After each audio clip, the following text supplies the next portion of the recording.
আসসালামু আলাইকুম প্রিয় দর্শক, অন্য মঞ্চের আলাপচারিতায় আপনাদের সকলকে স্বাগত জানাচ্ছি। প্রীতি, সালাম এবং শুভেচ্ছা নেবেন। তুরাগ হত্যাকাণ্ড নিয়ে সরকার যে বেশ বিপাকে পড়েছে এটা কিন্তু এখন স্পষ্ট হয়ে উঠছে দিন দিন। একবার সরকার বলছে যে পিকনিক করতে গিয়ে নদীতে পড়ে মারা গেছে, আরেকবার তাদের চামচা চেলারা বলতেছে যে তুরাগে আসলে কেউ মারা যায়নি, সবই আর্টিফিশিয়াল ইন্টেলিজেন্স দিয়ে বানানো ছবি। আসুন বাংলাদেশের একাধিক গোয়েন্দা সংস্থা এ ব্যাপারে কি বলে। তুরাগ কিলিং বা তুরাগে যে হত্যাকাণ্ড, গত 22শে জুন আওয়ামী লীগের প্রতিষ্ঠা বার্ষিকী উপলক্ষে আওয়ামী লীগ এবং ছাত্রলীগের কয়েকজন একটি মিছিল বের করেছিল। বাংলাদেশে এখন এমন হয়েছে যে মিটিং মিছিল করলেও তাকে লাশ হতে হয়। আজকে একজন মুক্তিযোদ্ধা ফোন করেছিলেন, সিডনি গিয়েছিলাম, বাংলাদেশ আওয়ামী লীগের প্রতিষ্ঠা বার্ষিকীর অনুষ্ঠান ছিল, সেখান থেকে ফেরার পথে সেই শ্রদ্ধেয় মুক্তিযোদ্ধা ফোনে বললেন যে বাংলাদেশে এসব কি হচ্ছে, প্রতিদিন একাধিক লাশ পড়ছে।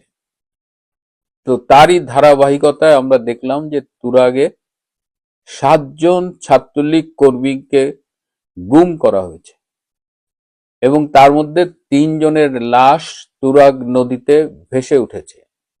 সেই লাশগুলোর গায়ে নির্যাতনের চিহ্ন ছিল। বাকি 4 জন এখনো গুম। ধারণা করা হচ্ছে যে তাদেরও হত্যা করা হয়েছে, তবে তাদের লাশ এখনো খুঁজে পাওয়া যায়নি।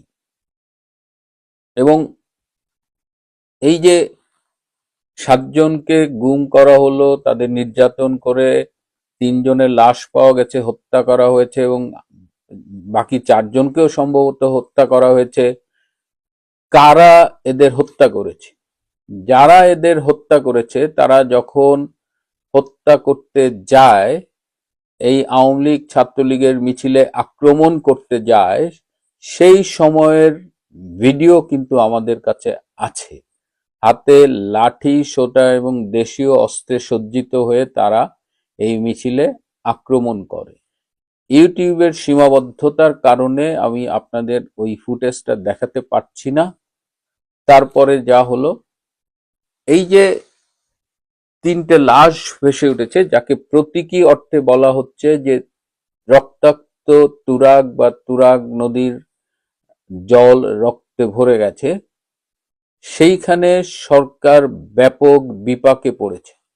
সরকার নানানভাবে এই ঘটনা চাপা দেওয়ার চেষ্টা করছে। তারা সেনাবাহিনী এবং ডিজিএফআই এর কাছে সাহায্য চেয়েছে যাতে এই ঘটনা নিয়ন্ত্রণ করা যায়। এদিকে যাদের লাশ পাওয়া গেছে, নিহতদের পরিবারের উপরে চাপ সৃষ্টি করা হচ্ছে এবং তাদের দিয়ে বলানোর চেষ্টা করা হচ্ছে যে যারা এদের মিছিলে ডেকেছিল তারাই নাকি এই হত্যাকাণ্ডের জন্য দায়ী। তাদের নানা রকম ভয়ভীতি দেখানো হচ্ছে, প্রলোভন দেখানো হচ্ছে এবং তাদের অনেক টাকা দেওয়া হবে এটাও বলা হচ্ছে। এবং আজকে বাংলাদেশের রবিবার সকালে তাদের দিয়ে একটি সংবাদ সম্মেলন করবার কথা ছিল, যেখানে তার আত্মীয় স্বজনরা বলবে যে এটি এর সাথে বিএনপি বা সরকার জড়িত না, এরা যে কোনো একটা গল্প তাদের শেখানো হবে এবং সেই গল্প বলবে। কিন্তু শেষ মুহূর্তে সেই সংবাদ সম্মেলনটি স্থগিত হয়ে যায়। এই ঘটনায়, এই তুরাগের ঘটনায় ডিজিএফআই এবং পুলিশের গোয়েন্দা বিভাগ তারা আলাদাভাবে দুটো তদন্ত করেছে। দুটো তদন্তেই প্রমাণ মিলেছে যে এই হত্যাকাণ্ডের সাথে জড়িত স্থানীয় বিএনপি, যুবদল এবং ছাত্র দলের নেতৃবৃন্দ। ডিজিএফআই রিপোর্ট অনুযায়ী 9 জন এই হত্যাকাণ্ডের সাথে জড়িত, পুলিশের রিপোর্ট অনুযায়ী 16 জন এই হত্যাকাণ্ডের সাথে জড়িত। এই সংখ্যার পার্থক্যটুকু ছাড়া তাদের দুটি সংস্থার গোয়েন্দা রিপোর্টের প্রায় মিল আছে, একই রকম। এদিকে এই যাদের বিরুদ্ধে অভিযোগ, হত্যার অভিযোগ, তাদের মধ্যে প্রথম অভিযুক্ত হলেন জনাব আবুল মাতবর, তিনি তুরাগ থানা বিএনপির সাংগঠনিক সম্পাদক। আরেকজন হলেন খোকা ভূঁইয়া, যিনি সাবেক সাধারণ সম্পাদক তুরাগ থানা বিএনপি। আরো আছে যুব দলের মামুন পারভেজ, ছাত্র দলের জাকির হোসেন অর্ণব, যুব দলের মামুন পারভেজ তন্ময়, এরকম বেশ কিছু নাম। এটা পুলিশের গোয়েন্দা রিপোর্টেও আসছে, ডিজিএফআই এর গোয়েন্দা রিপোর্টেও আসছে, এবং পুলিশ ডিজিএফআইও কিন্তু এই ঘটনাটাকে ভিন্ন খাতে প্রবাহিত করবার জন্য অনেক চেষ্টা করছে। বাংলাদেশের মিডিয়াকে স্ট্রিক্টলি বলে দেওয়া হয়েছে যে এই বিষয়ে প্রকৃত সত্য তুলে ধরা যাবে না। তারপরেও দুই একটি মিডিয়া কিন্তু এই নিয়ে নিউজ করেছে, বাকি মিডিয়া মুখে তালা লাগিয়েছে, এবং সেটা বিএনপি সরকার। কিন্তু বিএনপি সরকার এটা থেকে কিন্তু পার পাচ্ছে না, কারণ দেশের বাইরে সামাজিক যোগাযোগ মাধ্যমে তো আছেই, দেশের বাইরে অস্ট্রেলিয়া, ইউকে এবং ফ্রান্স ভিত্তিক 3টি মানবাধিকার সংগঠন এই ইস্যুটা নিয়ে কাজ করছে, এবং তারা এই বিষয়ে আন্তর্জাতিক বিভিন্ন মানবাধিকার সংস্থায় চিঠি লিখেছে। সুতরাং এই ব্যাপারটা যে ঢাকায় বসে ধামাচাপা দেওয়া যাবে, সেটি সরকারের জন্য কঠিন হয়ে যাচ্ছে। সরকার নানান গল্প ফাঁদার চেষ্টা করছে, যেটা দুই একটা পত্রিকা এসেছিল যে তারা পিকনিকে গিয়েছিল। এখানে আওয়ামী লীগের প্রতিষ্ঠা বার্ষিকীর কোনো বিষয় নেই। পিকনিকে যাওয়ার পথে বা আসার পথে একটা দুর্ঘটনা হয়েছে, তাতে তারা নদীতে পড়ে মারা গেছে। আবার কোন কোন দালাল সাংবাদিক, ডলারের কাছে আত্মা বিক্রয়কারী, যারা বর্তমানে বাংলাদেশের বাইরে আছে, এরকমও আছে, তারা বলছে যে তুরাগে কোনো ঘটনাই ঘটেনি, সবই নাকি আর্টিফিশিয়াল ইন্টেলিজেন্স দিয়ে ছবি টবি এগুলো বানানো। মানে মানুষ কতখানি নিষ্ঠুর এবং ডলারের কাছে নত হতে পারে যে তারা জলজ্যান্ত 3টি লাশ পাওয়ার পরেও, এবং আরো 4জন এখন পর্যন্ত গুম, তারপরেও বলছে যে এই ঘটনা সত্যি না, এটা আর্টিফিশিয়াল ইন্টেলিজেন্স বা এআই দ্বারা তৈরি করা আওয়ামী লীগের সাজানো ঘটনা। সারা দেশে কিন্তু ছি ছি রব উঠেছে, এবং এই ঘটনা সরকার সামাল দিতে পারছে না। সে যতই চেষ্টা করুক আইন শৃঙ্খলা রক্ষাকারী বাহিনী, সেনাবাহিনী দিয়ে ধামাচাপা দেবে, সেটি পারছে না। তার উদাহরণ হলো সকালে প্রেস কনফারেন্স ক্যান্সেল করতে বাধ্য হয়েছে। যে কথা বলছিলাম যে দেশের বাইরে বিভিন্ন সংগঠন কিন্তু এখন অনেক সক্রিয় হয়েছে। বাংলাদেশে ইউনূস এবং পরবর্তীতে তারেকের যে দুঃশাসন চলছে, এবং এই লক্ষ্যে এই আলোচনার জন্য আগামী 30শে জুন বেলজিয়ামের ব্রাসেলস শহরে স্থানীয় সময় সন্ধ্যা 6:30 থেকে সন্ধ্যা 8টা পর্যন্ত একটি সেমিনার অনুষ্ঠিত হবে। হ্যান্ড ইন হ্যান্ড ফাউন্ডেশন এই সেমিনারটির আয়োজন করবে। সেমিনারটির টাইটেল হলো Democratic transitions, human rights and geopolitical dynamics in south Asia, challenges and future perspectives. এখানে বাংলাদেশ নিয়েও অনেক আলোচনা হবে, বাংলাদেশের ডেমোক্রেটিক ট্রানজিশন, বাংলাদেশের হিউম্যান রাইটস এবং ওভারঅল সাউথ এশিয়ার জিওপলিটিক্যাল সিচুয়েশন। এবং এখানে বক্তা হিসেবে উপস্থিত থাকবেন আন্তর্জাতিক খ্যাতিসম্পন্ন কূটনীতিক এবং মানবাধিকার সংস্থার কর্মীরা। সেমিনারটি অনুষ্ঠিত হবে ইউরোপিয়ান পার্লামেন্টে। যারা ব্রাসেলস কিংবা আশেপাশের শহরে থাকেন তারা এই সেমিনারটিতে যোগ দিতে পারেন। আমার ধারণা যে এটি খুবই ফ্রুটফুল একটা সেমিনার হবে। বাংলাদেশের সাবেক প্রধানমন্ত্রী শেখ হাসিনা দিল্লিতে আছেন 1 বছর 11 মাস হতে চলল। এরই মধ্যে তিনি একাধিকবার সাক্ষাৎকারে বলেছিলেন তিনি শিগগিরই বাংলাদেশে ফিরবেন। কখনো কখনো বলেছেন মাথা উঁচু করে ফিরবেন, কিন্তু প্রায় 2 বছর পর তিনি প্রথমবারের মতো নিজেই নিজের দেশে ফেরার সময়সীমা উল্লেখ করেছেন। ভারতীয় সংবাদ মাধ্যম এনডিটিভিকে দেয়া একটি ইমেল সাক্ষাৎকারে তিনি প্রথমবারের মতো বলেছেন চলতি বছর মানে 2026 সালের মধ্যেই তিনি বাংলাদেশে ফিরবেন। এনডিটিভি বলছে, ফাঁসির রায় আর দলের কার্যক্রমের উপর নিষেধাজ্ঞা থাকা সত্ত্বেও শেখ হাসিনা মার্কিন জেনারেল ডগলাস ম্যাকআর্থারের মতোই অবিচল। দর্শক, শেখ হাসিনা যখনই দেশে ফেরার কথা বলেছেন তখন রাজনৈতিক মহলে প্রশ্ন উঠেছে, মৃত্যুদণ্ড সহ তার বিরুদ্ধে শয়ে শয়ে মামলা থাকা, বাংলাদেশ সরকার নির্বাহী আদেশে দলের কার্যক্রম নিষিদ্ধ থাকা, এসবের মধ্যে কিভাবে সম্ভব তার দেশে ফেরা, বিশেষ করে যদি বর্তমান ক্ষমতাসীন বিএনপি সরকার না চায়। এমন পরিস্থিতিতে শেখ হাসিনা যেভাবে টাইম ফ্রেম ঘোষণা করলেন তার আগে রাজনৈতিক পরিসরে গুঞ্জন চলছিল, তাহলে কি তলে তলে কোনো গোপন সমঝোতা হয়েছে? সেটিও এনডিটিভিকে দেয়া সাক্ষাৎকারে বাংলাদেশের সাবেক প্রধানমন্ত্রী একেবারেই উড়িয়ে দিয়েছেন। আবার দিল্লির ভাষ্য অনুযায়ী তিনি যেহেতু ভারত সরকার অতিথি হিসেবে দেশটিতে আছেন, তাই এ বিষয়ে বাংলাদেশ ও ভারতের মধ্যকার আলোচনা না হলে কি তিনি দেশে ফিরতে পারবেন, এমন আলোচনাও আছে।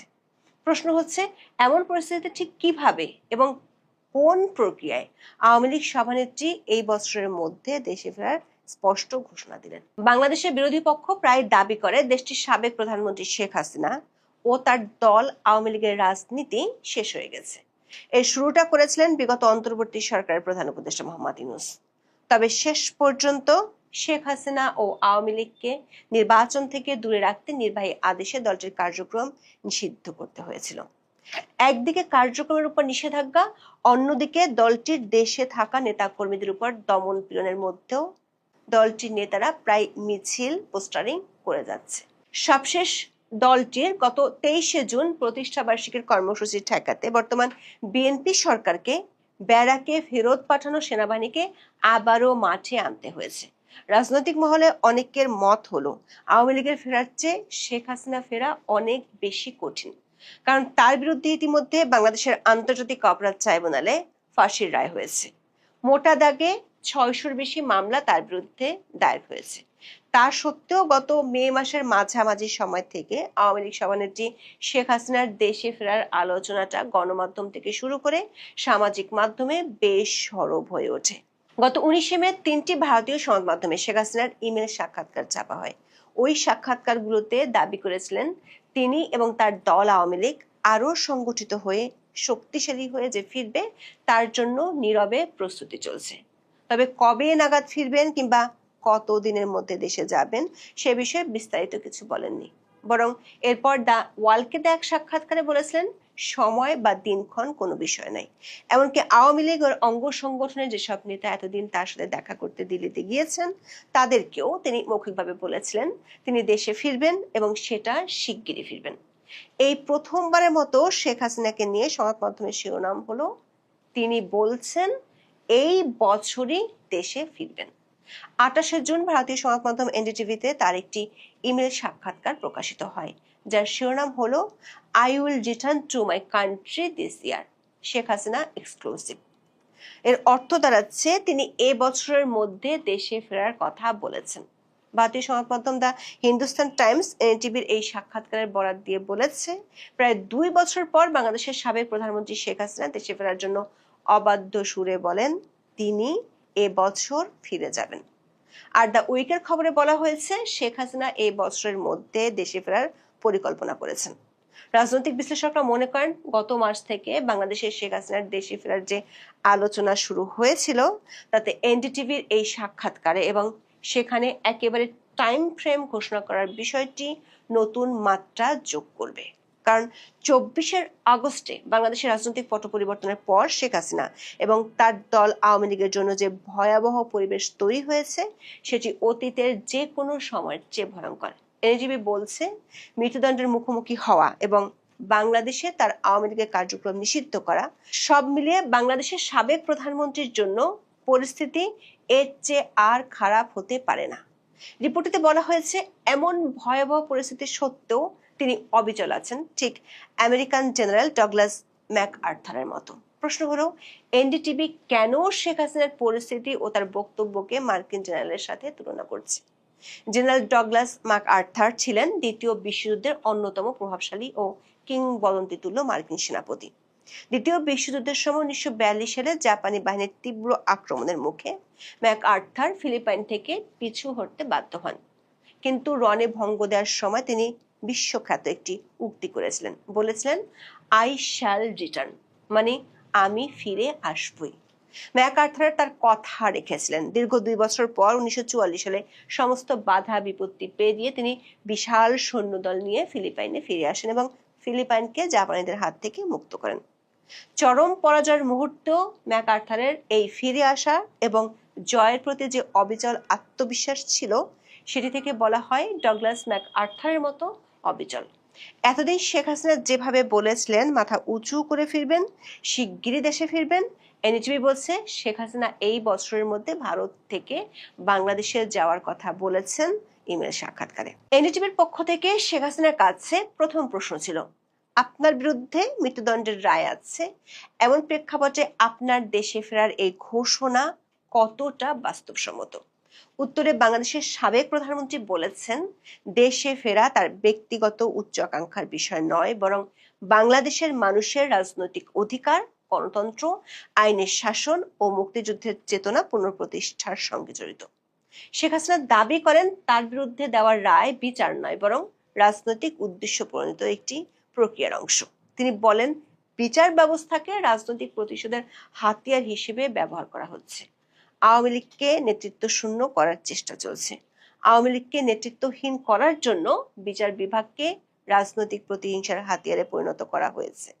এর আগেও এ ধরনের চেষ্টা করা হয়েছে, তারা তখন ব্যর্থ হয়েছে এবং তারা আবার ব্যর্থ হবে বলে মনে করেন শেখ হাসিনা। তিনি এ প্রসঙ্গে 15 ও 21 আগস্টের কথা তুলে ধরেন। এনটিভি প্রশ্ন রেখেছিল, মৃত্যুদণ্ডের রায়ের পাশাপাশি বাংলাদেশ সরকার নির্বাহী আদেশে আওয়ামী লীগের কার্যক্রম নিষিদ্ধ করে রেখেছে, যদিও দলটি গত কয়েক মাস ধরে জোরে সোরে মিছিল করে যাচ্ছে। আবার দলটির নেতাকর্মীদের বিরুদ্ধে হাজার হাজার মামলা আছে, কিন্তু এমন পরিস্থিতিতে অদূর ভবিষ্যতে তার দলের জন্য রাজনৈতিক পুনরুদ্ধার কতটুকু সম্ভব? উত্তরে শেখ হাসিনা বলেছেন, আওয়ামী লীগের রাজনৈতিক পুনরুদ্ধার কোন সরকার অনুগ্রহের উপর নির্ভর করে না, এটা নির্ভর করছে জনগণের উপর। তিনি বলেছেন, অবৈধ নিষেধাজ্ঞার মাধ্যমে তারা হয়তো আওয়ামী লীগকে মঞ্চস্থ নির্বাচন থেকে দূরে রেখেছিল, তারা হয়তো দলীয় কার্যালয় বন্ধ করে দিয়েছে, তারা সাময়িকভাবে রাজনৈতিক কর্মকাণ্ড দমন করতে পারে, কিন্তু তারা জনগণের হৃদয় থেকে আওয়ামী লীগকে মুছে ফেলতে পারেনি। যে কারণে আওয়ামী লীগ ইতিমধ্যে আবার জেগে উঠতে শুরু করেছে।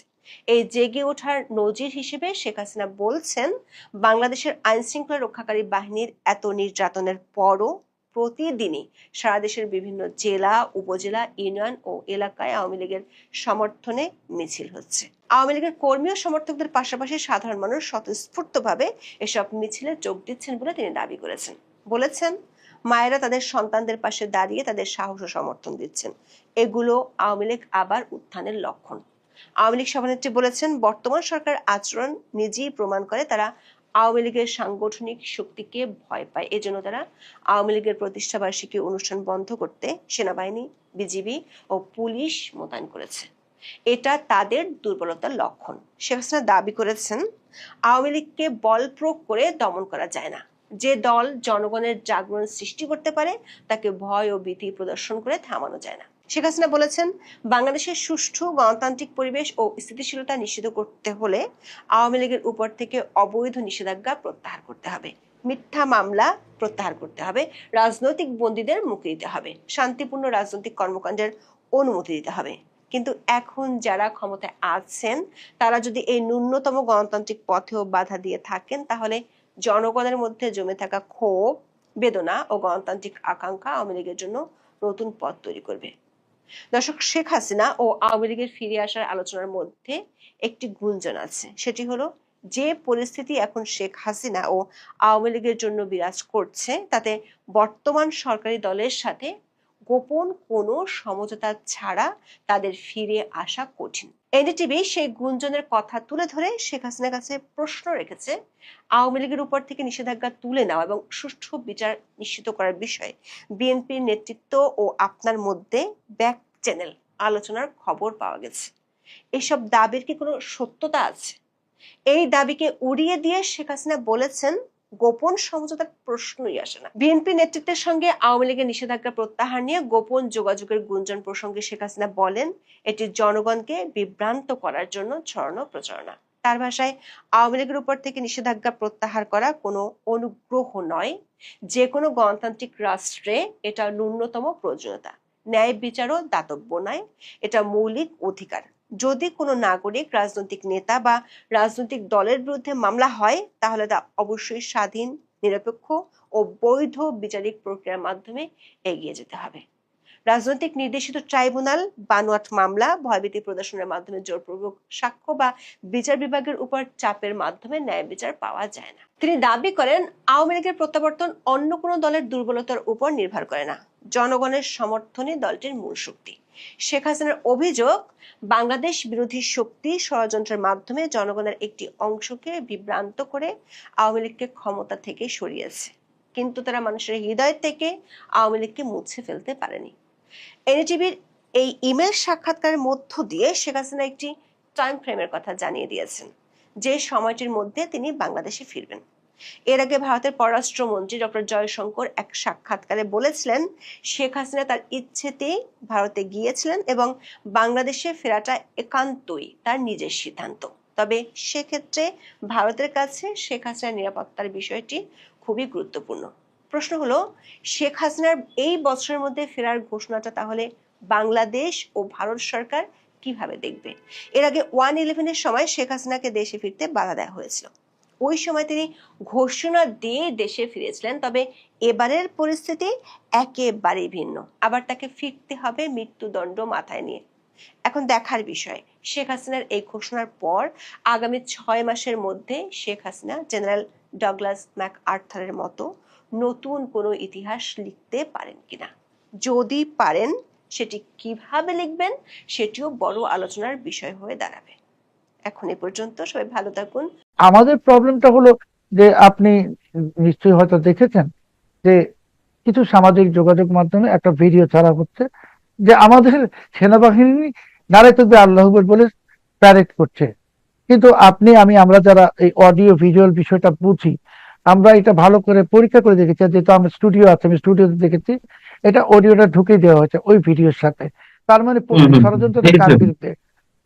হ্যাঁ, আর্মির বিরুদ্ধে একটা ষড়যন্ত্র। এবং সরকারকে এখন বিদেশি বিনিয়োগ আনতে হবে। প্রধানমন্ত্রী গেলেন চীনে বিনিয়োগ আনতে, অথচ চীনে এই পতাকা ব্যান। তো চাইনিজ কেউ তো এই পতাকা দেখলে বিনিয়োগ করবে না বাংলাদেশে, কেউ বিনিয়োগ করবে না। আপনি তো জানেন যে জান্নাতের টিকিট বিক্রিকারী দল তো বলেছিল 3 দিনে সরকারকে ফেলে দিবে।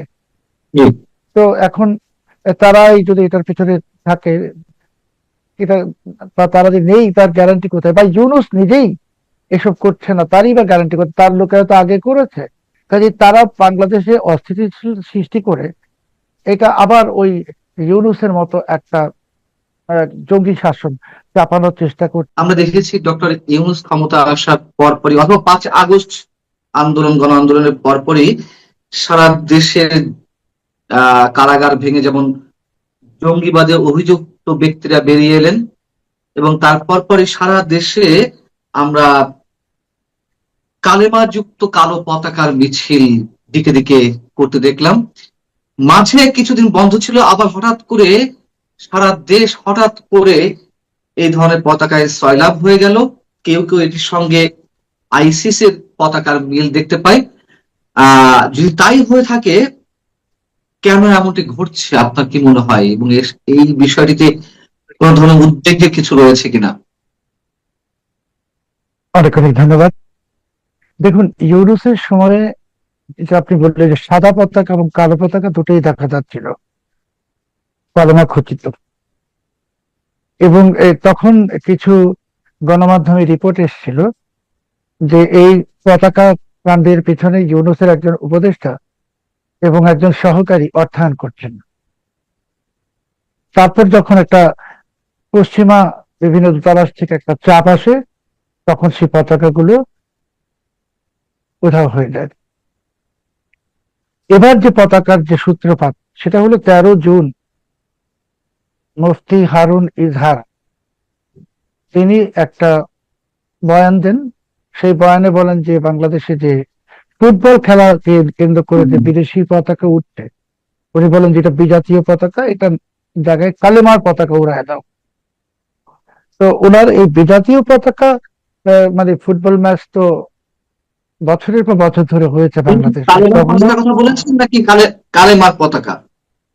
কালেমার পতাকা মানে উনি তো, এটা তো ফুটবল ম্যাচ যুগ যুগ ধরে হচ্ছে, বাংলাদেশ থেকে বলে নাই, ফার্স্ট উনি বললেন। তারপরে উনি যখন কালেমার পতাকা উড়িয়ে দাও ঘোষণা দিলেন একটা ভিডিওতে, তো সেটা তো অনেক বেশি লোক দেখেও নাই, কিন্তু দেখা গেল সারা বাংলাদেশে এই পতাকা লাগানোর হিড়িক পড়ে গেছে। কালো পতাকা, সাদা পতাকা, সবুজ পতাকা, এবং রীতিমতো ইন্ডাস্ট্রিয়াল প্রোডাকশন শুরু হয়ে গেছে পতাকার। তো এখন এই কালো, সাদা এবং সবুজ পতাকা, যেটা ওনারা বলছেন কালামার পতাকা, এটা মূলত আল কায়দা, ইসলামিক স্টেট, হামাস এবং বকো হারামের পতাকা। আর তারা যে ব্যাখ্যা দিচ্ছেন মানুষকে কালেমার পতাকা, কালেমের পতাকা বলে কোনো কিছু নাই। হযরত মুহাম্মদ সাল্লাল্লাহু আলাইহি ওয়াসাল্লামের জামানায় কোনো পতাকা কালেমার পতাকা ছিল না, তখন ত্রিকোণাকৃতির সবুজ পতাকা ছিল, সাদা পতাকা ছিল, তো সেখানে কোনো কিছু লেখা ছিল না। সবচেয়ে ইন্টারেস্টিং ঘটনা হলো যে এই পতাকাগুলো যে ক্যালিগ্রাফি ইউজ করা হচ্ছে, সেটা হলো এক্স্যাক্টলি আল কায়দা, ইসলামিক স্টেট, বোকো হারামের যে ক্যালিগ্রাফি সেটাই ইউজ করা হচ্ছে। এখন মুফতি হারুন ইজাজ সাহেব যখন কালেমার পতাকা উড়াতে বলছেন, মানে বাংলাদেশে এরপরে কেউ কেউ বলছে একদিন বাংলার আকাশে কালেমার পতাকা উড়বে, মানে তারা খেলাফত প্রতিষ্ঠার পথে যেতে চাচ্ছেন। তো এই কালেমার পতাকা নিয়ে মুফতি হারুন ইজাজ যদি, এই কালেমার পতাকা নিয়ে মুফতি হারুন ইজাজ যদি সৌদি আরব যান বা অন্য কেউ যান, তো ওনাকে বিমানবন্দরে গ্রেপ্তার করা হবে, এটা শাস্তিযোগ্য অপরাধ। সৌদি আরবে, যেটা ইসলামের জন্মভূমি, সমস্ত আরব বিশ্বের সবচেয়ে বড় মুসলিম দেশ ইন্দোনেশিয়াতে আপনি যদি এই পতাকা উড়ান, পুলিশ আসবে, পতাকা নিয়ে যাবে, আপনাকে জিজ্ঞাসাবাদ করবে। ইউরোপের সব দেশে এই পতাকা ব্যান। তো আপনি মানে বিশ্বের সবচেয়ে বড় মুসলিম দেশ ইন্দোনেশিয়া, সেখানে এই পতাকা উড়ালে পুলিশ এসে পতাকা তো নিয়েই যাবে, ইন্টারোগেট করবে। আর এটার সৌদি কোনো আরবে এক্সাম্পল আছে? এটার কোনো এক্সাম্পল আছে যে এই পতাকা এটা তো নিয়ে আইন। উড়ালে? আপনি যদি এটা সার্চ দেন ইন্দোনেশিয়ার আইন ফ্ল্যাগ নিয়ে, আপনাকে এটাই দেখাবে, এটাই আইন। সৌদি আরবে এখন যেটা বড় রিস্ক হতে যাচ্ছে, যে ইনারা যে একটা উন্মাদনা সৃষ্টি করছেন পতাকা লাগিয়ে, আল্লাহ না করুক সৌদি আরবে বা মধ্যপ্রাচ্যের কোনো দেশে যারা প্রবাসী শ্রমিক আছেন, ওনাদের কেউ যদি একটা পতাকা ওড়ান বা একাধিক পতাকা উড়ান, তাহলে তো এই পতাকা ওড়ানোর অপরাধে হাজার হাজার বাংলাদেশিকে গ্রেপ্তার করা হবে এবং মানে কারণ জেল। এটাকে কি মনে করে যে আইসিস সম্পৃক্ত কোনো ধরনের সিম্বলিক বিষয়? এই পতাকাগুলো যেহেতু জঙ্গি গোষ্ঠীর, এবং সৌদি আরবে তো সবাই জানে যে কলেমার পতাকা বলে কিছু নাই। আপনি বলবেন যে সৌদি আরবের জাতীয় পতাকাতেই তো কলেমা লেখা আছে, ওইটা উড়াইতে পারবেন, কিন্তু এই কালার গুলা, সাদা কালো কালার গুলো পার্টিকুলার, এবং যে ফন্টটা, এই ফন্টটা, এগুলো ওই ওই জঙ্গি গোষ্ঠীগুলোর ফন্ট। এবং আমি তো বললাম যে সৌদি আরবে এই পতাকা সহ যদি বিমানবন্দরে কাউকে পাওয়া যায়, তাকে গ্রেপ্তার করা হবে এবং জেলে দিয়ে দেওয়া হবে, এটা একদম পার্টিকুলার আইন। ওনারা মানুষকে যে ভুলভাল বোঝাচ্ছেন যে এই ফুটবলের পতাকা উড়ানো যাবে না, বিজাতীয় পতাকা, কালেমার পতাকা উড়াও। আচ্ছা, তারপর কালেমার পতাকা উড়াতে উড়াতে এখন কি হলো, এখন দেখা যাচ্ছে বাংলাদেশের জাতীয় পতাকার বিকৃত সংস্করণ তৈরি হচ্ছে, যেখানে মাঝখানে কালেমা বসাই দেওয়া হচ্ছে। তো আপনি তো বাংলাদেশের জাতীয় পতাকা যেটা আমাদের সবুজ লাল, সেটার মধ্যে কালিমা বসালেন, মানে পতাকা অবমাননা হয়ে গেল।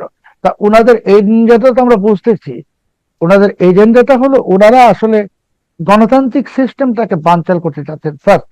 সেকেন্ডলি হলো যে বিএনপি সরকার মাত্র 4 মাস ক্ষমতায়, এখনো সরকার ঠিক মতো সেট হইতে পারেনি, অসংখ্য চ্যালেঞ্জ, এবং সরকারকে এখন বিদেশি বিনিয়োগ আনতে হবে। প্রধানমন্ত্রী গেলেন চীনে বিনিয়োগ আনতে, অথচ চীনে এই পতাকা ব্যান। তো চাইনিজ কেউ তো এই পতাকা দেখলে বিনিয়োগ করবে না বাংলাদেশে, কেউ বিনিয়োগ করবে না। বাংলাদেশের জন্য বিনিয়োগটা না আসে, একদম সহজ কথায় এই পতাকা কাণ্ডের পিছনে হলো সরকারকে বিপদে ফেলার জন্য। তাহলে সরকারকে বিপদে ফেলতে কে চাচ্ছে? তারা চাচ্ছে, এটা হলো বড় প্রশ্ন। তো আপনি তো জানেন যে জান্নাতের টিকিট বিক্রিকারী দল তো বলেছিল 3 দিনে সরকারকে ফেলে দিবে। জি। তো এখন তারাই যদি এটার পিছনে থাকে, এটা বা তারা যদি নেই, তার গ্যারান্টি কোথায়? বা ইউনূস নিজেই এসব করছে না, তারই বা গ্যারান্টি কোথায়? তার লোকেরা তো আগে করেছে। তো এইগুলো মুফতি আজহার যিনি, ইনি কে? ইনি হরকতুল জিহাদ সংশ্লিষ্ট, ওনার সাথে লস্করে তৈয়বার কানেকশনের অভিযোগ আছে। উনি অ্যারেস্ট হয়েছেন ওই অভিযোগে। উনি আমেরিকান এবং ভারতীয় দূতাবাসে বোমা হামলা চালানোর ষড়যন্ত্র করার দায়ে গ্রেপ্তার হয়েছেন, এবং সেটা নিয়ে এই মার্কিন দূতাবাসে এবং ভারতীয় দূতাবাসে সিকিউরিটি বাড়ানো হয়েছিল।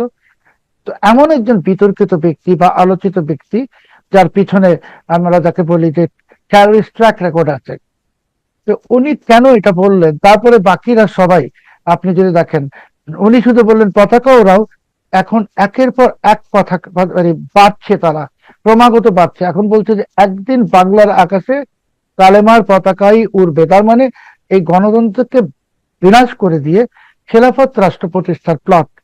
এখন খেলাফত রাষ্ট্র প্রতিষ্ঠার প্লট তো তুরস্কেও হয়, রিজেপ তাইয়েব এরদোয়ানের দেশে। কিন্তু রিজেপ তাইয়েব এরদোয়ানের দেশেও এই ফ্ল্যাগ ওড়ানো নিষেধ, সিরিয়াতে নিষেধ, ইয়েমেনে নিষেধ, কুয়েত, কাতার সব দেশে এটা নিষেধ।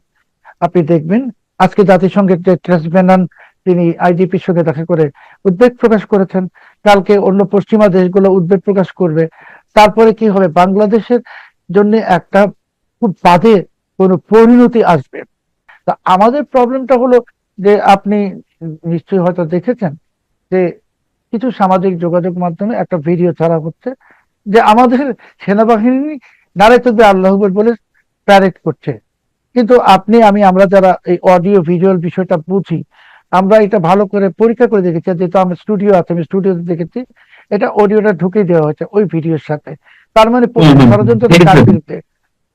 হ্যাঁ, আর্মির বিরুদ্ধে একটা ষড়যন্ত্র, দেশের বিরুদ্ধে একটা ষড়যন্ত্র। আর্মি মানে সার্বভৌমত্ব, আর্মির বিরুদ্ধে একটা ষড়যন্ত্র, দেশের বিরুদ্ধে একটা ষড়যন্ত্র, তারপরে পুরা একটা সরকারের বিরুদ্ধে তো অবশ্যই একটা ষড়যন্ত্র। এটা ছোটখাটো বিষয় না, এটা হাসি তামাশের কোনো বিষয় না, এটা আমি বলবো একটা সন্ত্রাসী চক্রান্ত। আপনি বলতে চাচ্ছেন যে খেলাফত রাষ্ট্র কায়েমের জন্য বিশেষ একটি সাম্প্রদায়িক গোষ্ঠী যেমন চেষ্টা চালিয়ে যাচ্ছে দেশের অভ্যন্তরীণ এবং আন্তর্জাতিক নানান ধরনের কানেকশনের মধ্য দিয়ে, এবং সেটির সাথে এক ধরনের উন্মাদনা সৃষ্টি করার চেষ্টা করা হচ্ছে। সেনাবাহিনী যে প্যারেড করছে তার সাথে একটি ফেক অডিও লাগিয়ে দিচ্ছে, নারায়ে তাকবীর আল্লাহু আকবার এই ধরনের কোনো স্লোগান লাগিয়ে দিচ্ছে। এই এই দুটির সাথে সম্পৃক্ততা কিভাবে হতে পারে? আমরা এর ভিতর কোনো সমীকরণ কিভাবে দাঁড় করাবো? যারা যারা এই পতাকাকে প্রমোট করছেন, হ্যাঁ। এরা কিন্তু কেউই গণতান্ত্রিক পদ্ধতিতে বিশ্বাস করে না। এরা সবাই খেলাফত প্রতিষ্ঠা বা খেলাফত পদ্ধতিতে বিশ্বাসী। এখন বাংলাদেশকে আক্রান্ত করলে তো আমার সশস্ত্র বাহিনীকে আক্রান্ত করতেই হবে, কারণ সশস্ত্র বাহিনী তো সার্বভৌমত্বকে প্রোটেক্ট করবে। তারা এক ঢিলে দুই পাখি মারতে চাচ্ছে। এবং দেখুন যে কত বেপরোয়ারা, যে এই ভিডিও যেটা আপনিও দেখেছেন, এখানে একটা ফেক অডিও লাগিয়ে দিয়ে চালিয়ে দিল। কিন্তু এই ফেক অডিওটা একটা কনসিকুয়েন্সেস আছে, মানে বিদেশিরা সবাই বুঝবে এটা ফেক, কিন্তু বাংলাদেশের মানুষকে এক ধরনের বিচ্ছেদ জজবা তৈরি করে দেওয়া, যে আর্মিও আমাদের সঙ্গে আছে, আর্মিও নারায়ে তাকবীর স্লোগান দিচ্ছে, মানে আসলে বিষয়টাকে উৎসাহিত করা যে তোমরা জিহাদি হও। কিন্তু এটা আমার মনে হয় যে সেনা, যে আপনার জনসংযোগ বিভাগ আছে, ওনাদেরও একটা দায়িত্ব আছে একটা বিবৃতি দেওয়া, এটা ফেক। কারণ এটা এটা না হলে অযথা একটা জনমনে বিভ্রান্তি সৃষ্টি হচ্ছে। সবথেকে বড় কথা হলো পতাকা, এই পতাকা নিয়ে এটা কোনো ছোটখাটো বিষয় না, এটা আন্তর্জাতিক চক্রান্ত। এবং এই সমস্ত দুষ্টুমি করতে করতে যদি এরা আরো বড় কিছুর ষড়যন্ত্র করছে কিনা, কারণ আমি এটা বললাম যে এই মুহূর্তে মনে হচ্ছে যে বাংলাদেশের সাথে যে মার্কিন যুক্তরাষ্ট্রের কবজা থেকে বের হয়ে এসে নতুন কিছু করার যে একটা উদ্যোগ গভর্নমেন্ট নিয়েছে, চীন হোক আর যেখানেই হোক, এটাকে বাধাগ্রস্ত করার জন্য, এটাকে সাবোটেজ করে দেওয়ার জন্য এটা হইতে পারে। না, আপনি বলছেন যে ওই যে দুষ্টুমি শব্দটা ইউজ করলেন, একটা হালকা মনে হচ্ছে আমার কাছে। সেটা হচ্ছে যে জঙ্গিবাদী কার্যক্রমের সঙ্গে যুক্ত আহ এরকম অনেকেই তো জামিনে ছাড়া পেয়েছেন ডক্টর ইউনূসের সময়, কেউ কেউ কারাগার ভেঙে বেরিয়ে এসেছে 5ই আগস্ট আন্দোলনের পরপরই। আহ, তাদের বিশেষ মানে তারা যে মতাদর্শ বিশ্বাসী, বিএনপি সরকারকে বিপদে ফেলা বা না ফেলা, আহ বাংলাদেশকে বিপদে ফেলা কিংবা না ফেলা, সেটা হয়তো অটোমেটিক্যালি পরোক্ষভাবে হয়ে যাবে, বিপদে পড়ে যাবে সবাই। কিন্তু তারা যে মতাদর্শ বিশেষ সেটাই ইস্টাবলিশ করতে চাইছে কিনা অনেক আন্তর্জাতিক কোনো কানেকশনের মাধ্যমে। দেখুন, আপনি যেটা এইমাত্র বললেন যে তারা কেউ কেউ জেল ভেঙে বেরিয়ে গেছে, কেউ কেউ জামিনে বের হয়েছে, ওরা কিন্তু সবাই ইউনূস প্রশাসনের প্রতি কৃতজ্ঞ। কারণ ওরা জানে যে ইউনূস প্রশাসন যদি দীর্ঘমেয়াদে ক্ষমতা থাকতো, তাহলে তাদের ওই ওই গোষ্ঠীটার শক্তি সামর্থ্য বাড়তো, যেটা বিএনপি একটা নির্বাচিত সরকার বা যে কোনো নির্বাচিত সরকার এটাকে অ্যালাউ করবে না। কাজে তারা বাংলাদেশে অস্থিতিশীল সৃষ্টি করে এটা আবার ওই ইউনূসের মতো একটা জঙ্গি শাসন চাপানোর চেষ্টা করছে। দেখুন, শুনলে খুব অপ্রিয়, কিন্তু সত্যি কথাটা কি, যে আল কায়দা বলেন আর ইসলামিক স্টেট বলেন, তার স্রষ্টাকে মার্কিন যুক্তরাষ্ট্র, সিআইএ। তালেবানদেরকে অস্ত্র কে দিয়েছিল? আমেরিকা দিয়েছিল, পাকিস্তানের মাধ্যমে। তারপর পাকিস্তানের মাধ্যমে আমেরিকা আল কায়দা সৃষ্টি করেছে, ইসলামিক স্টেট সৃষ্টি করেছে। পৃথিবীতে যত জঙ্গি গোষ্ঠী দেখেন, বোকো হারাম বা আরো যা যা দেখেন, এটার পিছনে যখন ভালো করে খুঁজবেন, আমেরিকা। কারণ ওদের এজেন্ডাটা হলো যে এই যে গোটা মুসলিম জাতিকে, যেটা বিশ্বের এখন দ্বিতীয় বৃহত্তম ধর্ম এবং এটা দ্রুত গতিতে বড় হয়ে যাচ্ছে, 2030-এর মধ্যে 35-এর মধ্যে ইসলাম ধর্ম বিশ্বের 1 নম্বর ধর্ম হবে। ইসলামকে বদনাম করায় দেওয়া, আটকায় দেওয়া, এটার জন্য জঙ্গিবাদ। তো আপনাকে আমি তো ইঙ্গিতই দিলাম যে যারা চায় না যে বিএনপি বা বাংলাদেশের সঙ্গে চীন বা অন্য কোনো দেশের সম্পর্ক হোক, তারা করতে পারে। আর এই সমস্ত যেগুলো দেখতেছি আমরা, আল কায়দা যাই দেখতেছেন, এটার পিছনে কিন্তু সিআইএ।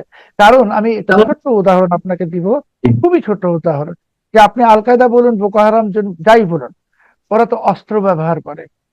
অস্ত্রটা বিক্রি করে কে? Western military industrial complex. তো এইগুলো তাদের সৃষ্ট, তাদের অস্ত্র বিক্রির একটা মাধ্যম হলো এরা। এদেরকে তো মোবিলাইজ বাংলাদেশে ওরাই করবে যাদের নিয়ন্ত্রণে এরা। আমরা হয়তো বাহ্যিকভাবে মনে করি আল কায়দা আমেরিকার বিরুদ্ধে, ব্যাপারটা এরকম না। এটা হলো খেলা চলতেছে বাংলাদেশে, খুবই খারাপ একটা খেলা চলতেছে।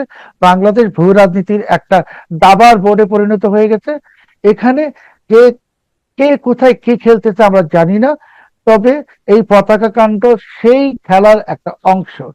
আর দ্বিতীয় কথা হলো যে আপনি বলছেন যে ওই যে আমাদের একজন মহামানব বিডার চেয়ারম্যান আছেন, আশিক চৌধুরী, উনি বললেন যে চীনের যে অফিস করব, অফিস করলে চীনটা বিনিয়োগ নিয়ে আসবে, 800 একর জমি দিয়ে দিয়েছি। তো হ্যাঁ, আপনি তো এর আগে আরো কত দেশে গেলেন, কত বিনিয়োগ নিয়ে আসলেন, তারপরে দেখলাম সবই মিথ্যা। আবার এর পাশাপাশি বলে বিদেশি বিনিয়োগ না, দেশেই বিনিয়োগ নিব। তো এই সমস্ত মিসম্যানেজ, আসলে বিএনপি খুব আনডিসাইডেড। বিএনপি বিনিয়োগ চায়না থেকে পেতে হলে আমেরিকা চুক্তি বাতিল করতে হবে।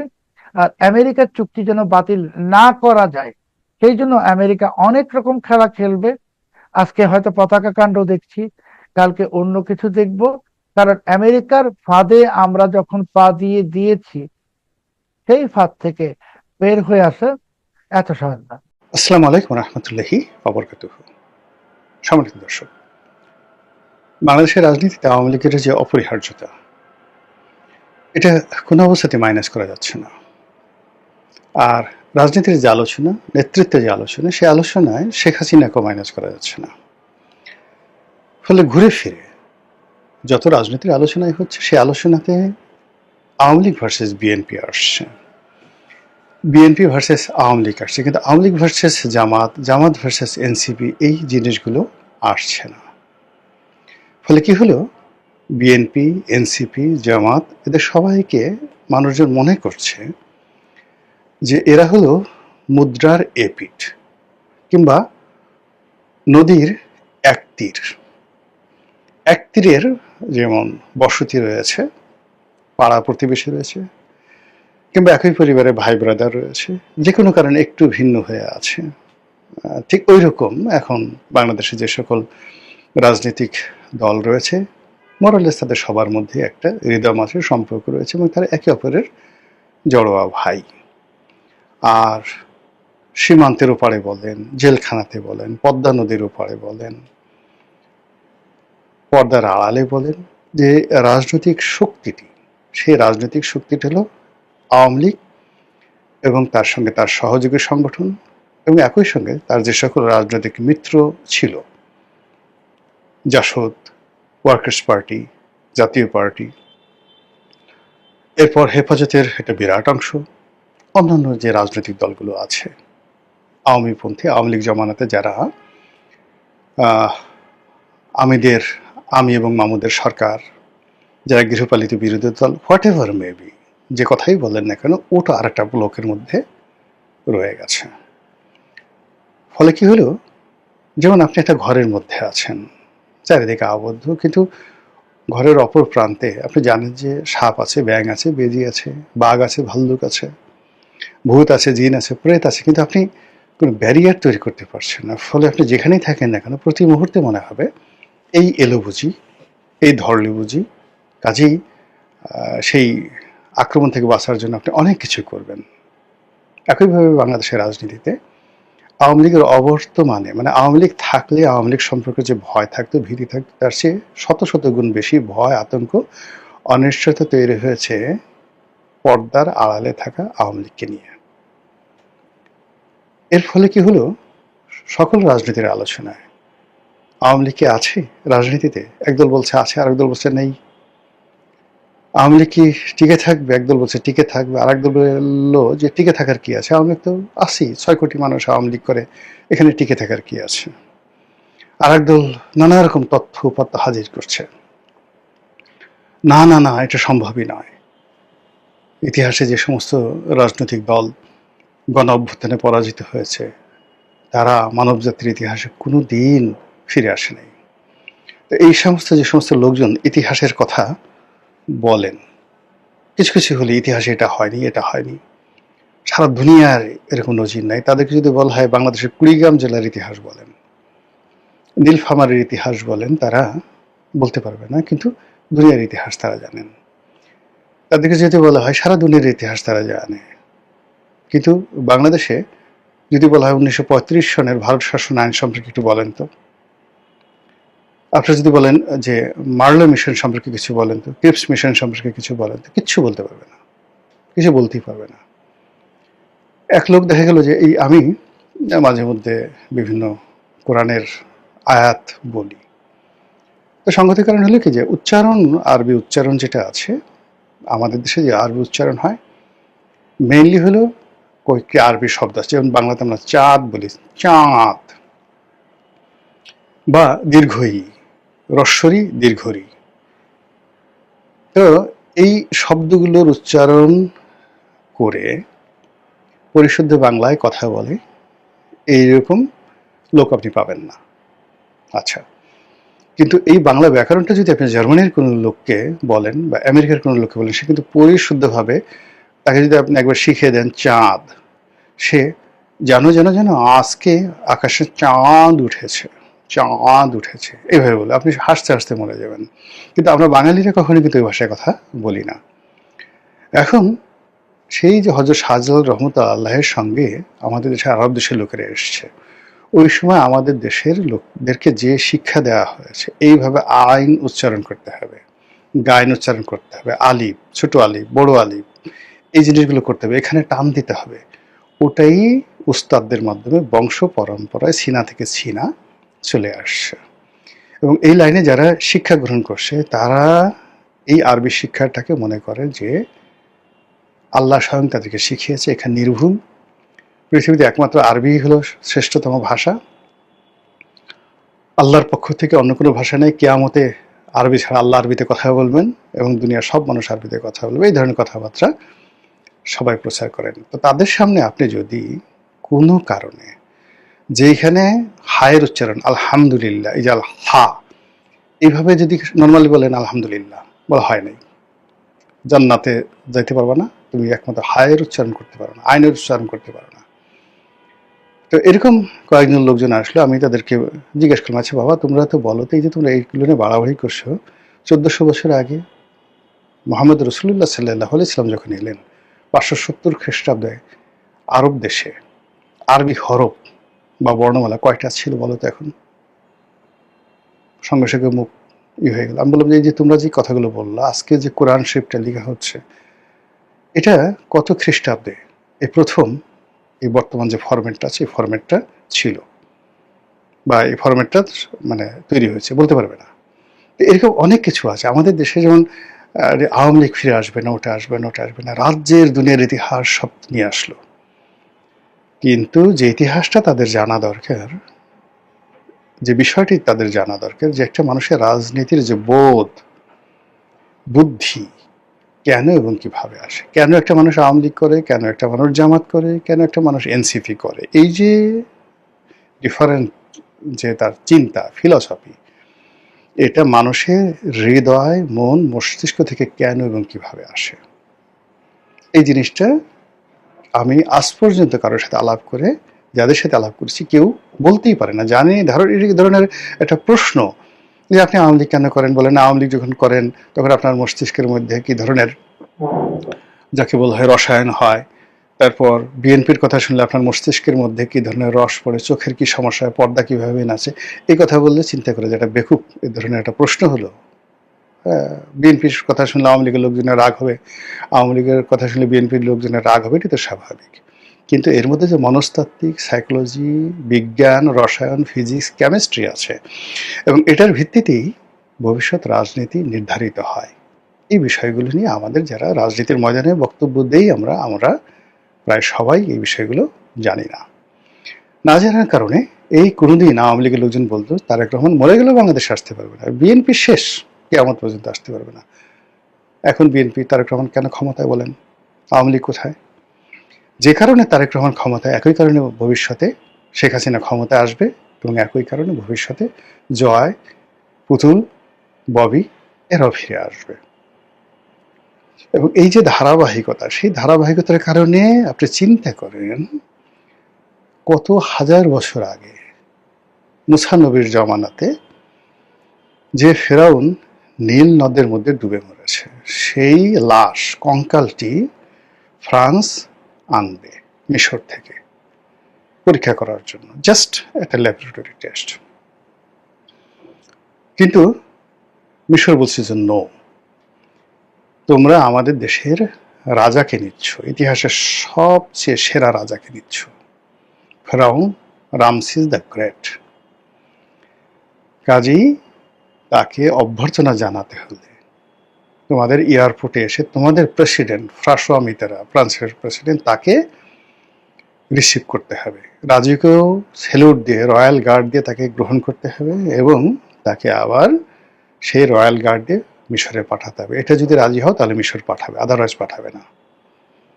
ফ্রান্স রাজি হয়েছে এবং সেই ঘটনা ঘটেছে, এবং আমি নিজে সেই দৃশ্য, ভিডিও ফুটেজ দেখার সৌভাগ্য আমার হয়েছিল।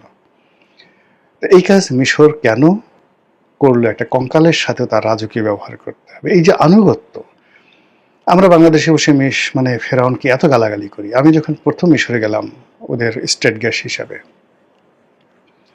এয়ারপোর্টে আমাকে যে রিসিভ করতে এলো, আমি তাকে সবাইকে জিজ্ঞেস করলাম যে তোমাদের মহাকালের ইতিহাসে তোমরা সবচেয়ে ফাদার অফ নেশন বলো, বা যাকে সবচেয়ে বড় রাজা মনে করো, সম্রাট মনে করো, হুইজ হি, কে সে?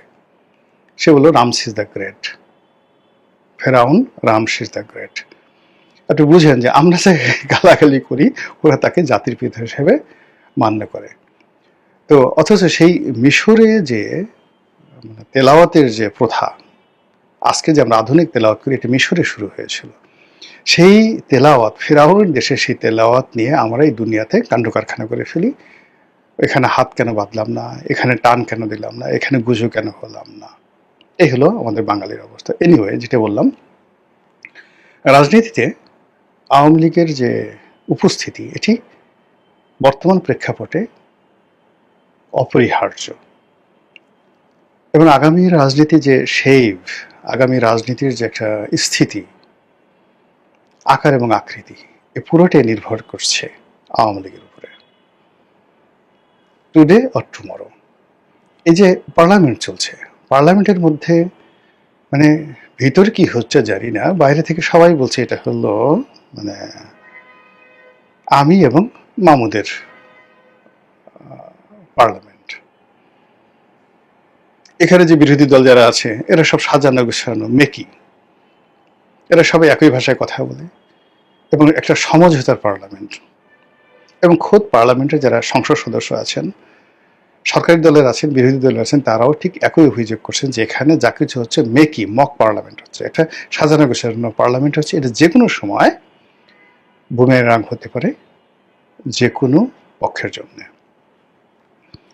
যারা বিরোধী দলে আছেন তারা প্রচন্ড রকম ইমেজ সংকটে পড়ছেন এবং সেই ইমেজ সংকট কাটানোর জন্য তারা নানা রকম আবল তাবল কথা বলছেন। সরকার বিরোধী, আজ ফাটিয়ে ফেলেঙ্গা, কাল ফাটিয়ে ফেলেঙ্গা, মেরে ফেলেঙ্গা, রাস্তা কাঁপায়েঙ্গা, তারপর গণঅভ্যুত্থান করেঙ্গা, বিপ্লব করেঙ্গা, ছুঁড়ে ফেলে দেঙ্গা, ইত্যাদি ইত্যাদি নানা রকম কথাবার্তা বলছে। পাবলিক বলছে মোনাফেক, বিশ্বাস করি না, বিশ্বাস করি না। তো বুঝেন ব্যাপারটা। তো এই যে একটা অবস্থা, সেই অবস্থার মধ্যে রাজনীতির যে ভারসাম্য, সেই ভারসাম্য বা নদীর পানিতে যে মিষ্টি পানি থাকে, সমুদ্রে যে লবণাক্ত পানি থাকে এবং উভয়ের মধ্যে মিষ্টি পানি এবং লবণাক্ত পানির মধ্যে একটা সীমারেখা থাকে। সেই সীমারেখা ভঙ্গ হয়ে যায় কখন? যখন উজান থেকে পানি না আসে, ফারাক্কা বাঁধ নির্মাণ করা হয়, তখন সমুদ্রের পানি এসে চাঁদপুর পর্যন্ত চলে আসে। বঙ্গোপসাগরের পানি চাঁদপুর পর্যন্ত চলে এসে সমস্ত নদীর উপকূলের ভূমিকে তারা লবণাক্ত করে ফেলে। ফসল, ফল ফলাদি সব নষ্ট হয়ে যায়, জীববৈচিত্র্য নষ্ট হয়ে যায় এবং যাচ্ছে। ফলে কি হলো, আমরা এই যে লড়াই করছি, যুদ্ধ করছি, সারা দুনিয়াতে এখন পানির জন্য সবাই হাহাকার করছে, যুদ্ধ করছে, এই ফ্লোটা ঠিক রাখতে চাচ্ছে। তো পদ্মা নদীর, ব্রহ্মপুত্র নদীর, বিভিন্ন নদ নদীর, তিস্তা, এর যে উজান থেকে যেন পানির প্রবাহটা ঠিক আসে এবং আমরা যেন লবণাক্তের হাত থেকে বাঁচি, মরুকরণের হাত থেকে বাঁচি। একটা সময় সাহারা মরুভূমি পৃথিবীর সবচেয়ে সুন্দর সভ্যতার পাদভূমি ছিল, নদী ছিল, সমুদ্র ছিল, জনবসতি ছিল, রাজা ছিল, বাদশা ছিল, সব ছিল। এখন সেটা পুরো মরুভূমি। একইভাবে এখন বাংলাদেশ যেভাবে পড়েছে, আগামী দিনে বাংলাদেশ যদি এটা মরুভূমি হয়ে যায়, এটা অস্বাভাবিক কিছু না। সুন্দরবনের কোনো অস্তিত্ব থাকবে না, যেভাবে আগে একসময় সুন্দরবনের অস্তিত্ব ছিল না। তো রাজনীতিতেও তদ্রূপ ভারসাম্য দরকার। ভারসাম্য যদি নষ্ট হয়ে যায় তাহলে আর রাজনীতি থাকবে না। এটা সকলের জন্য মারাত্মক ব্যর্থতা। আর তারই প্রেক্ষিতে ঘুরে ফিরে বারবার শুধু এই যে রাজনীতির যে ভারসাম্য, এক পক্ষে বিএনপি, জামাত, এনসিপি এবং এদের মধ্যে যে সখ্যতা, বিএনপি জামাতের সাথে সখ্যতা দীর্ঘদিনের, এনসিপির সাথে জামাতের সখ্যতা সাম্প্রতিককালের, আর তারা সবাই মিলে শেখ হাসিনার বিরুদ্ধে লড়াই করেছে, সংগ্রাম করেছে, ম্যাটিকুলাস ডিজাইন করেছে, আন্দোলন, লড়াই, সংগ্রামে নানা রকম গোপন সলা পরামর্শ করেছে, একে অপরের জায়গা পর্যন্ত এদের মুখস্থ। কাজেই সেখানে দাঁড়িয়ে বিরোধ হয় না, যে বিরোধ হয় সেটা হলো অভিনয় হয় এবং সেই অভিনয় দীর্ঘদিন চালানো যাবে না। এর ফলে কি হলো, যে শূন্যতা, আকাশে বাতাসে রাজনীতির শূন্যতা, সেই শূন্যতায় প্রতিপক্ষ হিসেবে বারবার শেখ হাসিনার নাম আসছে, বারবার আওয়ামী লীগের নাম আসছে। এখন শেখ হাসিনা বাংলাদেশে আসবে কি আসবে না, বেঁচে থাকবে কি থাকবে না, এটা তো প্রকৃতির উপর নির্ভর করছে, সময়ের উপর নির্ভর করছে। আওয়ামী লীগ টিকে থাকতে পারবে কি পারবে না, আসবে কি আসবে না, এটাও প্রকৃতির উপর নির্ভর করছে, সময়ের উপর নির্ভর করছে। Matter of survival. এই পৃথিবীতে 10 কোটি বছর আগেও মানুষ ছিল, 10 কোটি বছর আগে মানুষ ছিল। ইভাল নোয়া হারারির একটা সাম্প্রতিক যেটা বিখ্যাত বই, যে এই মানুষের মধ্যে শত শত প্রজাতি ছিল, এখন বিভিন্ন রকম প্রজাতি আছে, অন্যান্য প্রাণীর মধ্যে মানুষের মধ্যে প্রজাতি ছিল। এত প্রজাতিকে পিছনে ফেলে কেন আজকের আমরা এই প্রজাতিটি টিকে রইলাম এখন পর্যন্ত, এটা উনি বোঝানোর চেষ্টা করেছেন। ইভেন বিজ্ঞান যেটা বলেছে যে আমরা যখন ইরেকশন হয়, বীর্যপাত হয়, তখন মেয়েদের যোনি পথ থেকে সেই পুরুষের যে বীর্য জরায়ুর পথে ছুটতে থাকে কত বিলিয়ন, মানে বিলিয়ন বিলিয়ন যাকে বলা হয়, সেই শুক্রাণু ছুটতে থাকে জরায়ুর দিকে, সবাইকে পরাজিত করে। যে আমরা যারা বেঁচেছি, একটা মাত্র শুক্রাণু সেখানে ঢুকতে পারে জরায়ুর মধ্যে, আর জরায়ুর মধ্যে যেই ঢুকে যায় জরায়ু বন্ধ হয়ে যায়, বাকি শুক্রাণুগুলো অকেজ হয়ে যায়, মরে যায়, আও মাও করে চিৎকার করে মরে যায়, আর ওটার সঙ্গে ডিম্বাণু সেই একত্র হয়ে এরপরে মানবের ভ্রূণ তৈরি হয়। তো বোঝার চেষ্টা করেন আমাদের জন্মই হয়েছে প্রতিযোগিতার মাধ্যমে, দৌড়ের মাধ্যমে। তো এখানে জীবনটাও দৌড়ের উপর থাকতে হবে, প্রতিযোগিতার মধ্যে থাকতে হবে। এখানে আরাম আয়েশ করতে গেলেই সমস্যা হয়ে যাবে। ফলে এই যে রাজনীতিতে এখন যারা আরাম এবং আয়েশের স্বপ্ন দেখেছেন, তাদের পরিণতি ওই আওয়ামী লীগের মতো হবে। আওয়ামী লীগও কিন্তু এরকম ভাবে সেই 2014 পর থেকে বা 16 পর থেকে তারা এই আরাম আয়েশের কথা চিন্তা করেছে, প্রতিদিনবিহীন একটি রাজনীতির অঙ্গন তৈরি করার চেষ্টা করেছে। এবং সেই অর্থে শেখ হাসিনা যদি সফলতা ধরেন, আইয়ুব খানের সফলতার চেয়েও বেশি, কিন্তু at the end of the day তিনি কিন্তু সাস্টেন করতে পারেননি। সেই অতীত ইতিহাস থেকে যদি বর্তমানে যারা কুশীলা বলেছেন তারা শিক্ষা নেন, আমাদের সকলের জন্য কল্যাণ। আসসালামু আলাইকুম রহমতুল্লাহি ওয়া বারাকাতুহু।